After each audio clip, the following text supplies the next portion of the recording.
Good morning. The mayor of Purcellville is trying to ban people from criticizing the town council or town employees at town council meetings. For Tuesday, September 23rd, it's your Loud Now Morning Minute.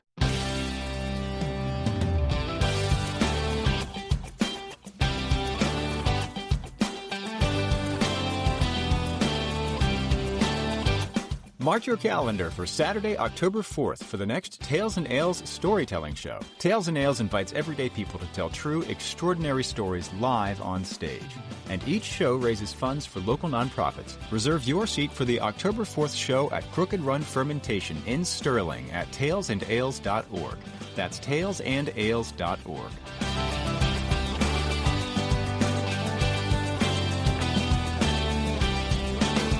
Thanks for being with us. I'm Ren Screen. This one might sound like some national headlines, but it's actually about the Purcellville Town Council. Purcellville Mayor Christopher Bertaut is trying to ban criticizing the town government and town council at council meetings. Earlier this month, a divided Purcellville Town Council adopted new rules for its meetings, including more tightly limiting the time the public has to speak and limiting how long council members have to discuss items on the agenda. This week's Town Council agenda includes a proposal to go further. A proposed new policy reads, quote, comments targeting or criticizing individual town employees, council members, or private citizens are not appropriate for this forum, end quote. The policy also prohibits profanity, vulgarity, personal attacks, or threatening language, limits each speaker's time to 2.5 minutes, and warns that disorderly conduct will result in a warning and, if necessary, removal from the meeting. The Town Council's meetings, for context, have been fairly heated for a while. Residents turning up to criticize the Town Council majority have been a regular part of council meetings almost since the new majority took office at the beginning of the year. Residents have raised their concerns about things like the council's decision to fire former town manager Rick Brimseth during a special meeting and appoint former Mayor Kwesi Frazier to serve as town manager after he campaigned for them during the election season. Frazier has since been charged as well with felony bid rigging and commercial fraud against the town government and has been placed on paid leave. Residents have also raised their concerns about things like the 4-member majority's efforts to limit the involvement of the 3-member minority, with allegations that they're holding private meetings in violation of government transparency law and adding agenda items at the last minute to keep the public in the dark. County Chair Phyllis Randall, who as a member of the County Board of Supervisors is familiar with people turning up to meetings to criticize her and her colleagues, told Loud and Now that public criticism is something that elected officials sign up for, even when it is uncomfortable. She said, quote, it is uncomfortable, but it is the right of citizens to criticize your elected officials, and it's part of the deal when you ask to serve in this way, end quote. She also said it would be difficult and subjective distinguishing between constructive feedback and criticism. Purcellville Acting Town Manager Diana Hayes said the town attorney has not yet weighed in on the language and its legality. Although, of course, this policy is almost certainly unconstitutional. Back in 2016, then Attorney General Mark Herring wrote an advisory opinion about a similar thing.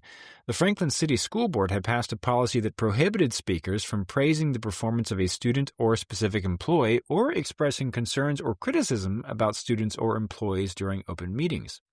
Herring wrote, the First Amendment applies to state and local governments as well, which is pretty well-trod territory under the 14th Amendment, and he pointed to federal court rulings that indicated prohibiting personal attacks is constitutionally impermissible. There are some situations in which the government can limit speech at public meetings. There's an example of that with a link to some analysis of a similar policy by former Middleburg Town Attorney Martin Krim in the story on our website. So go to loudandnow.com/Morning Minute to check out the whole story.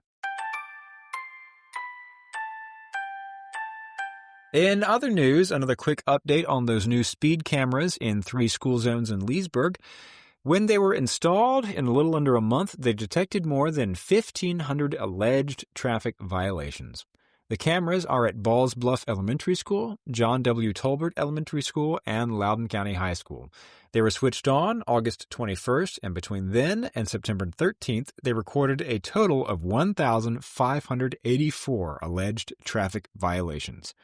All of those have to be reviewed by a human police officer before they issue a warning or ticket, and the police department says they rejected 498 for reasons that ranged from the inability to clearly see license plates or verify speeds to failures to identify a match in the Department of Motor Vehicles database or confirm that the speed zone flashing lights were on.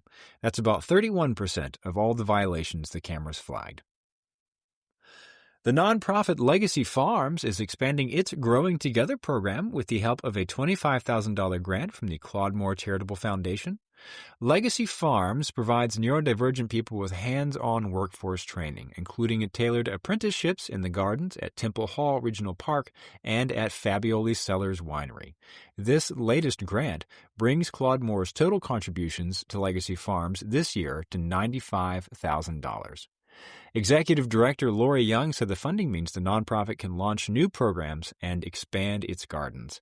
For example, one of Legacy Farms' fastest-growing ventures is Legacy Blooms, a specialty cut flower business. Apprentices participate in planting, harvesting, arranging, packaging, and delivering flowers to local businesses and CSA customers. Legacy Farms has more than doubled the size of its gardens to create both a learning environment and revenues to support its vocational training programs. Next, Legacy Farms plans to launch year-round media training, marketing workshops, and entrepreneurial programs this year.